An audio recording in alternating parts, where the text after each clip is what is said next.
Hello అండి, మిమ్మల్ని బాగున్నారా? Welcome to my channel Sharu's everything. ఈరోజు ఎగ్లెస్ రవ్వ కేక్ ఎలా చేయాలో చేసి చూపిస్తానండి. బొంబాయి రవ్వ, ఉప్మా రవ్వ అంటాం కదా, దానితో కేక్ ఎలా చేయాలో పర్ఫెక్ట్ మెజర్మెంట్స్తో మీకు ఇప్పుడు చేసి చూపిస్తాను. ఇది ఎవరు ట్రై చేసినా కూడా చాలా బాగా వస్తుందండి. మెజర్మెంట్స్ కనుక పక్కా కొలతలతో ఉంటే.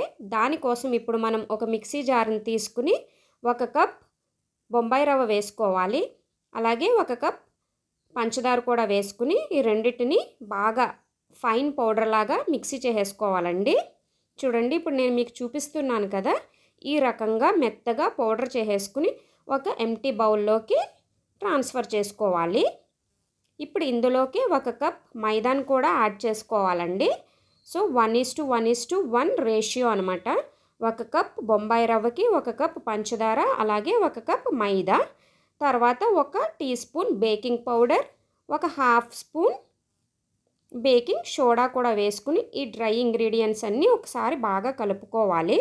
ఆ తర్వాత 1/2 కప్ ఫ్లేవర్లెస్ ఆయిల్ని కూడా యాడ్ చేసుకుని 1 కప్ మిల్క్ యాడ్ చేసుకోవాలండి. 1/2 కప్ ఫ్లేవర్లెస్ ఆయిల్, అలాగే 1 కప్ మిల్క్. కరెక్ట్ కన్సిస్టెన్సీ వస్తుంది మీకు.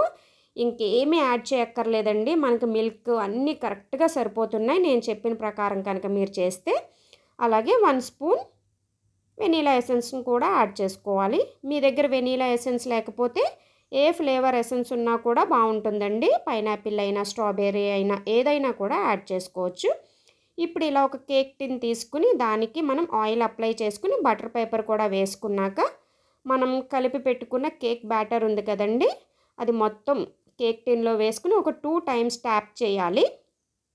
ఇప్పుడు ముందుగానే నేనైతే కుక్కర్ని ప్రీ హీట్ కోసం పెట్టుకున్నానండి. సో అందులోకి ఈ బేటర్ టిన్ పెట్టేసుకుని ఒక 30 to 35 మినిట్స్ బేక్ చేసుకుంటే సరిపోతుందండి.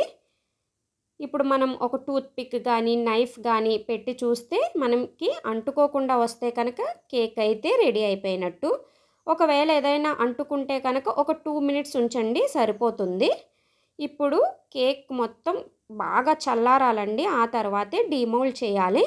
ఇలా ఎడ్జెస్ని ఒక నైఫ్తో బాగా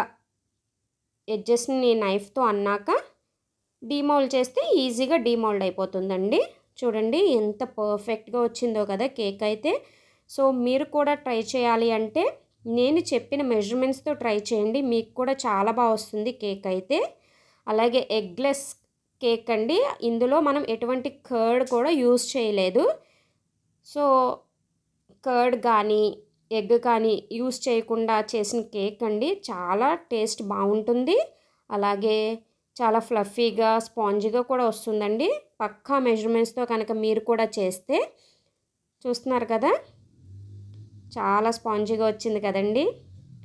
అలాగే లైట్ స్వీట్తో చాలా బాగుంటుందండి తినటానికి. ఎవరైనా సరే ట్రై చేయొచ్చు.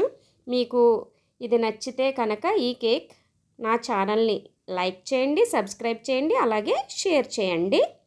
ఇలాంటి రెసిపీస్ మీకు ఏమైనా కావాలి అంటే కమెంట్ చేయండి. Thank you for watching.